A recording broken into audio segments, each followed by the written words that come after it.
time to infiltrate Hyrule Castle as Skull Kid. Also, we're going to be giving some marriage advice. We'll tell you why in a minute. Welcome back to the Basement, the friendliest place on YouTube. It's time for more of your suggestions from the comments. That's right. This is You Choose How We Play Breath of the Wild, so leave us suggestions in the comments, and that's how we'll play. Here we go. Time for some Skull Kid action. That's right. We're going to cause some mischief. Open up the door. Inside Hyrule Castle. Behold, I stand at the door in Magnesis. If anyone lets Skull Kid in, he's probably going to get some good Then there's probably weapons. a moon is going to fall. The bad moon rising. Oh, gosh. Oh, boy. Please don't kill me right away. This is really bad. Welcome back to Skull Kid Dies Immediately. Oh, come on, man. So we're fighting Ganon soon. You guys have given us a bunch of awesome suggestions for that. Go ahead and keep those rolling in. It's going to be in a few episodes. Today we're going to pick up a bunch of awesome weapons from this place. Come on. Provided we are able. And also, we got a really wonderful, heartwarming, endearing, fantastic comment from Basement Dweller Just Puckett. He said, I'm getting married next Friday. Congratulations. Star Wars Day, as in May 4th. May the 4th be with you. In the next episode, could you give me advice based on your plethora of knowledge on the subject? Yeah, we do have a combined over 20 years of marriage. Oh, I was going to make a joke. I was going to say, how long have we been married? But Ted's been married to a woman for several years, and I have been married to a different woman for, I said several. Oh, I know. I was like, No, I didn't think you said 7. We're coming up on 13. So Just Puckett, you're getting married on May 4th. We got married on May 7th. So we have very close similar anniversaries. Our wedding was July, so that's not even close. Yeah, so we'll hit not even a little close. 13 years, just 3 days after you hit. Do we have some meals? Oh, I'm gonna do this to just your weddting day. Make us not die as easy. Oh wow, you more than doubled our hearts. Okay, so marriage advice. Gosh. There's goo. Oh, it's goo. Poison purple goo. So stay out of the goo. That's a good piece of advice, right? And goo is a metaphor for fighting about money. I don't know what I mean. So married couples, right? So right. Okay, so here's one thing I'll say. It's okay if the honeymoon ends, okay? Because it will, like literally, but also like metaphorically, right? So you're just getting married, she's the love of your life, he or she, and you're gonna like, there's gonna be that sweet beginning time, and that's wonderful, but that'll wear off, and that's okay that it does. Oh, nice job, Ted. I'm proud of you. Skills, you see this? I'm hiding behind the. Oh no! I blew up my shield. Oh! by perfectly dodging with the other shield, by parrying very nicely. What a conundrum. Ooh. Let's go in. Yeah, this is good. I feel like this is a little safer, even though it's more dangerous in some ways. But yeah, so your wife is not she's not your honeymoon partner for forever, but she's your life partner, right? So you can just live life with your spouse, right? So there's gonna be, there's gonna be dishes, and there's gonna be laundry, and maybe there will be kids, and maybe there will be car payments, and like all of that stuff, like you're a team. That's something I said to my wife a lot in the first few years of our marriage, and I think it sort of helped reinforce that we had each other's back and we're on the same team. As I'd say to her a lot, I'd say you and me versus the world. Yeah, I love that concept. Because it's like, even if everyone else turns their back on you, I'm not going to. And we are back to back. We'll turn our backs to each other's backs, so we can be back to back. Right, and have 360 degrees of vision. Yeah. Yeah, so I'll never turn my back on you unless we turn our backs on each other together. So Ted, do you have a piece of advice that comes to mind that you would like to offer? Never break the ceramics. And by ceramics, I mean trust. For real though, trust is a huge piece of it, and I think that's one of the reasons why marriage is so important for a relationship. I mean, you can disagree with me or whatever, but having a relationship with a basis of a commitment like marriage is really important, because it says that, hey, I'm committed to you first, rather than a bunch of other reasons that we could be together. You know what I mean? Right. And so, I don't know. I think it says a lot about the person for saying like, hey, you know what? Come hell or high water, we're in this together. Richer or poorer. Yep. Right? Better or worse. Sickness and in health. Yeah. Yeah. Versus monster. Yeah, those vows it can be taken a lot more like literally and seriously than I think most married couples do. Because here's what you're saying when you say for richer or for here's what you're thinking when you say for richer or for poor. You're thinking, some good weapons in gonna here. get married, gonna have a honeymoon tonight. Right. We're gonna fly to tropical island or whatever. I don't know, but yeah, you know, the reason people are like friends or like compadres or acquaintances or well-wishers is because there's some like benefit for you in it, you know? And like Ted, you were saying trust is so important. It's true. Like I trust you, but the amount that I need to trust you or the amount that I'm comfortable with is so much different than it is for like a spouse. Because, you know, for whatever reason, like this doesn't work out, you and I being friends, we can move on and have lives, you know? Right. Like, and not that a divorced person can't, but it's a very different thing. It's a much bigger deal. Yeah, there's a lot less of like baggage and stuff from losing a close, you know, just buddy friend than also somebody who you've had kids with and we make good friends, bills together and stuff. We have similar interests and we enjoy talking with each other and stuff, and that's typically true of the person you choose to marry as well. But it's like the person you choose to marry, the like you really are sticking, like you're saying, you know, when you love someone, it's not just that you fell in love with them and that you still have goopy feelings, but it's that you're choosing, like, I will put your needs ahead of mine every day for years and years and years and years. Right. For as long as we both shall live. Right? Whoa. Rose got like boots. We just got like actual Put armor. those on. Yeah. Ooh, that looks cool. That looks pretty cool, but the top looks weird now, so we're gonna go ahead and do wardrobe advice in the basement. This to go with our really cool looking greaves. I like it. There are good weapons in this area. I'm glad we're here. Oh, we gotta find them though. I got a good piece of marriage advice. You keep finding awesome stuff. This one's so key. This one's so important, I think, to me at least. Like commit to a regular scheduled date night. Amen to that. So my wife and I have been married, by the time this comes out, it'll be close to 13 years, as I said earlier in the video. And almost every Saturday night, and if not Saturday night, then some other night close to Saturday. Freeze! Nice to meet you. So I think what he'll do is he'll turn around. So I kind of want to be like here for when he melts. But hit him with fire, does he just die? He stays frozen for a long time. No, I don't think so. That's like when you come in. Slide, slidey, slide. Yeah, date night. So it doesn't have to be. So usually married couples have a hard time like having enough money to do all the things that they would like to do, and that's okay. Like my wife and I were there, but we would put the kids to bed on Saturday night, and then let the bed be the babysitter, and then we would go out to dinner, which means have Chipotle at home, right? Of your choice, and then we would go out to a movie, which usually means Netflix.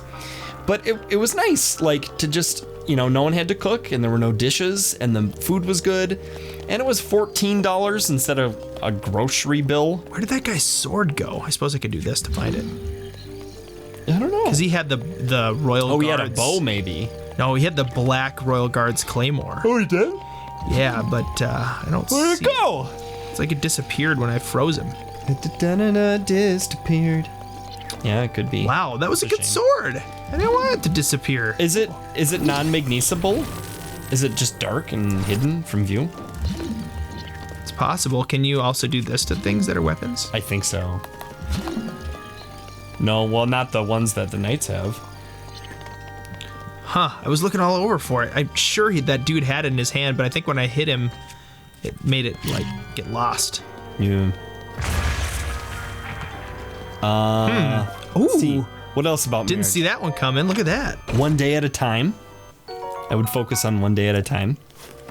Oh, yeah, I was going to say communication. So, I mean, people always say, like, communication is key, but, like, that doesn't really mean anything without a little bit of context to what that means. So, like, when I think about communication in marriage, I always think about, are you willing to tell them the hard stuff about yourself? Are you willing to listen to the hard stuff that they have to say? And then are you able to... I think you've maxed out this room. Get through... Yeah, I think I have too. I was looking all over for that sword, but nothing. Yeah. See? That's a great example. Communication. You know, Peter told me something that, you know, maybe is a little embarrassing for me. I've been walking in circles for 15 minutes. And... you know, and so I just had to sort of take it and say, like, ooh, maybe. Take it and say, like, you know what? It might be time to move on. There's definitely something in there. We're going to find out what it is. So. Yeah, communication. Oh, come on. But, so this is a great. Would you just walk through that, maybe? Oh, well. Okay. All right, then. Well, alrighty then. I totally would have done the... Whoa, there's good stuff in here, dinosaur man. parts. I totally would have shot Love me the a flame dinosaur arrow at part that. or 3. So what I was gonna say is, like, a good exercise in communication is to make sure that you're talking through big. I mean, this is kind of like a premarital idea, but talking through the big stuff. And just being really, really open to what the other person has to say. Ooh, a falcon bow. So, like, you know, budgets, like Got understanding. that 14 bow. Ooh, yeah. I'm not sure what the deal with that 20 bow is.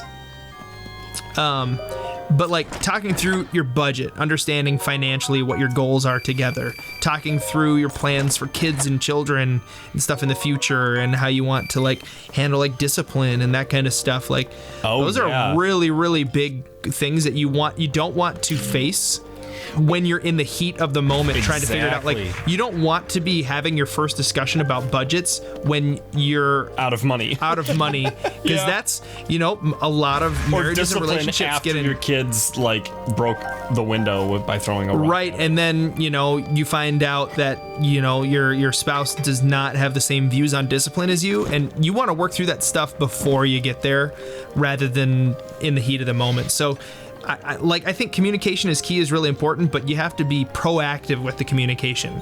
Don't, like, let it just happen when it has to happen. Right. Be thinking about what are the things that we're going to want to talk about. Ooh. So here's a good, easy one that you can do even if you're, like, you don't have kids yet and you're not too far into your budget or whatever. You have to, like, pick up a barrel and set it next to a bomb. Don't hit L. And fire. We did it. So here's an easy one to discuss, like, in May. Okay, so you guys get married. It's a beautiful ceremony. You thank your friends and family. You go on your honeymoon, and then maybe there's a downtime, or maybe you end your honeymoon and you come home and you're living together now, or whatever.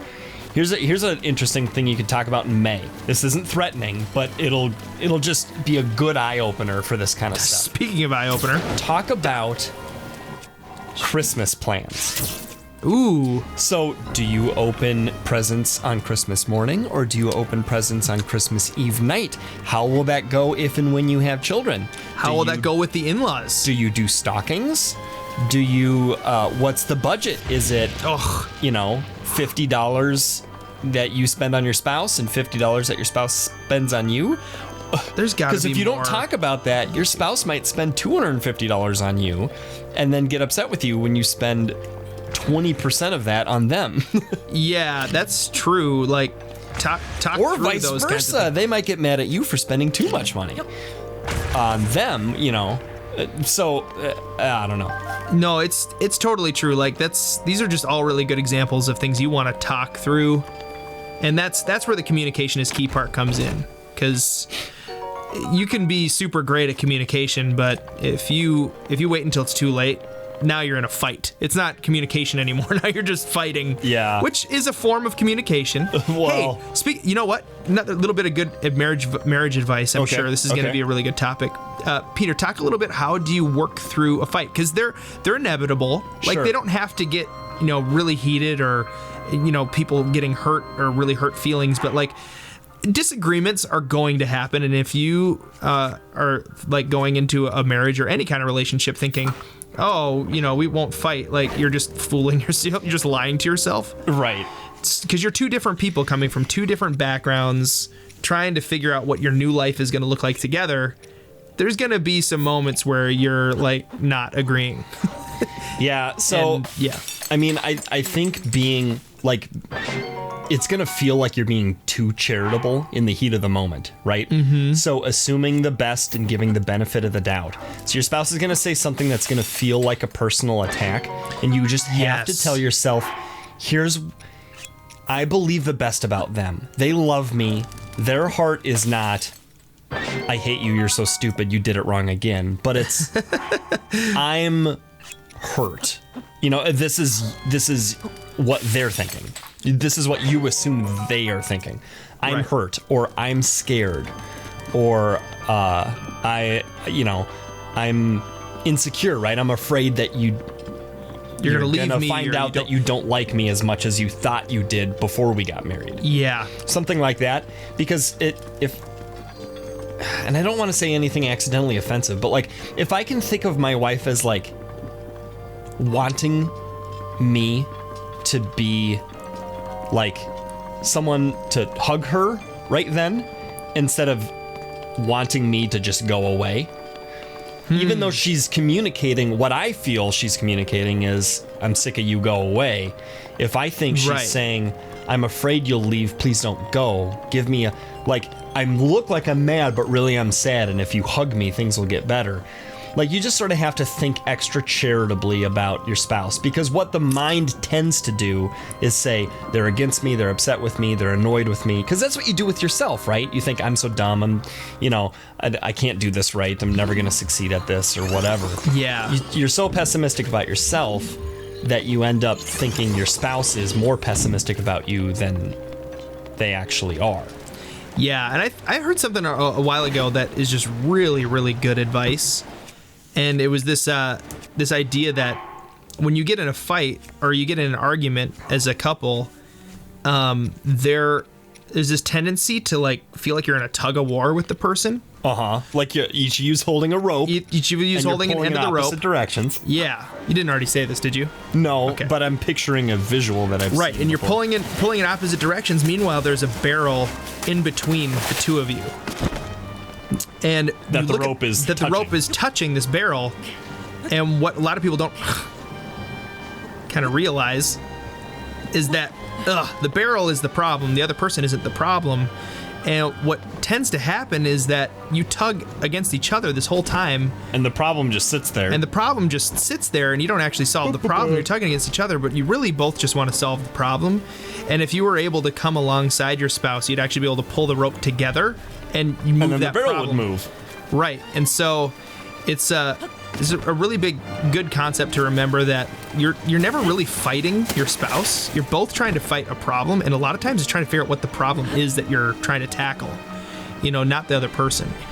Yeah. And so that was really, really good advice that I've used a plethora of times. This guy's gonna kill me in the water, isn't he? Oh yeah. Oh, man. Dead in the water. Dead in the water. Okay, one last piece of advice, unless you have one last piece from me. Cool. I've got one more too. So Okay. it's up to you if you want to go first or last. It doesn't matter. I'll go now. Last shall be first. So, so So you want to go last then? this might be more applicable to me than it is to everyone. I'm not sure, but I think it's more applicable. If you're in a YouTube channel where there's a guy I who's think it's more applicable to a lot of people than a lot of people want to talk about. So, okay. I think that a lot of married people think that their marriage is the worst marriage among like their group of friends. Because You know, you sort of think about like the Facebook version of you or the social media version of you, where it's like the highlight reel. You always see you get the right angle and you put on the makeup and the whatever and you get all the perfect stuff, right? So like when you're witnessing your married friends, when you're there in the room with them, they're being the way that they are with each other when other people are around. Right, they don't tend to show the ugly side. Right, but but you see 100% of your marriage because you're you, right? So you do see the parts that aren't going as well. And so I remember I used to get really discouraged thinking, like, I never saw my parents fight, which is probably why this is a little more applicable for me. Like, literally never. And so after my wife and I had like 3 fights in the first week of marriage, I was like, we're doomed. That's it. Like, how could my parents go 30 years and never get in a fight? And we can't even make it out of the first week, and we've had 3. And what I realized was that I just never saw my parents fight, which is different than they never fought. Right. So anyway, so the practical advice here is make friends with some married people if you haven't already. People who've got a year or 2 or 5 or 10 under their belts already. And people who will be like honest and real with you and that you trust, because they'll tell you, you know, like my spouse and I, we have this issue and like we talk about it and we think it's better and then it's not better. Like we find out a month later we have the same fight again about it or whatever. And it's really discouraging. And you can be like, oh my gosh, that happens to you too, because it's happened to me and I thought it wasn't normal. So I think a lot of people think their marriage isn't normal, and what they fail to realize is that the unseen parts of other marriages are just like theirs, and that your marriage is normal. Now, there are exceptions to that, right? If your spouse is physically harming you, then that's not normal, and you should talk to somebody you trust about that. Right. But for the most part, it's like, yeah, raising your voice, it's not a great thing to do, but you're not the only one who's done it or who has had it done to you, you know? Right. Or saying something that you wish you could take back, or your spouse saying something that they regret. Lasers. Right. That's not just them. That's like your other married friends have dealt with that too. So don't feel alone when things aren't perfect. That's good. And the piece of advice that I would say is extremely important is don't get lasers pointed at you like this. Oh my gosh, that's terrible. No! Why did you? Oh, it's all right. It's all right. See, I'll get it back. Sometimes the retreat, like, takes so long that it's like, if you've already run out from cover for 55% of the amount of time that they aim their lasers before they shoot, then retreat's a poor option. Now you made it, but you almost didn't. Yeah. I'm gonna make it. Do it. Tank forward. You got this. So you did. Run! Oh, there's a Lionel in there, though. Oh, maybe this is the perfect way to end the episode. Okay, what's your last piece of advice? Last piece of advice, and I'll start fighting this Lionel at the same time. A Lionel is like a marriage. In that, a lot of times, a Lionel will make you feel like you need to go and talk to somebody other than your spouse about the issue that you're having with your spouse. Oh. But really, what you need to do is talk to your spouse about the issue that you're having with your spouse. Wow. That was wow, that Lionel got... So what I'm basically saying there, and we'll end the episode with this, is if you're having issues in your marriage... Talk to each other, or go and get counseling. It's okay to get marriage counseling. Right. It's good. I have a healthy marriage, and we see a counselor once a year. Yeah, counseling and I think that's part of the reason we have a healthy marriage. It's part of a lot of healthy marriages. Right. Not just unhealthy marriages. That's not conceding that you have an unhealthy marriage just because you go to counseling. Right. But confiding all of your marriage issues with somebody who isn't your spouse, especially if they're the same gender as your spouse. Right. Is not a great idea. It's just a recipe for emotional attachment that really is going to be unhealthy for your marriage and all that stuff. Much like me fighting this Lionel with a boomerang. So next time in the basement, we will be giving a different kind of life advice or no life advice at all, but probably not marriage advice anymore, because that's all we've learned in the past 8 and 13 years, respectively. And until next time, basement dwellers, we think that you are more prone to getting counseling, even though you're healthy, than... perfectly healthy person who needs counseling anyway in the basement.